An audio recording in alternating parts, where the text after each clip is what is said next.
Obila mag od ang'ech manie doho mamalo ma Kibera koro manyo achich moro ma nolwenyo kor ot mar od ang'ech kendo ringo molal. Ifinya Kidi lero wachni.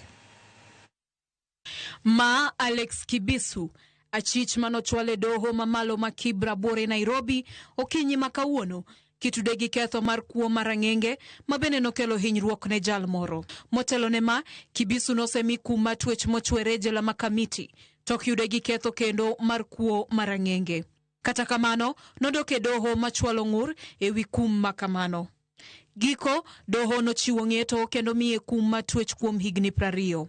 Obila mag od ang'ech ma Kibra osebedo gi kinde matek chakre okinyi mar fwenyo yor Kibisu, wirani nolwenyo korot mar kanyo midino ne achije kinde duto motelo ne chwalo gi e nyim doho.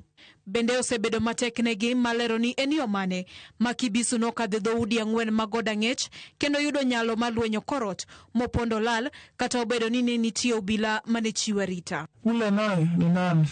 Juu mlango ya nyuma hii si unakuanga mbili.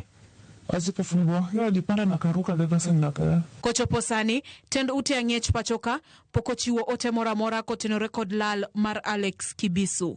Ifinya Kidi, Ramogi TV, Nairobi.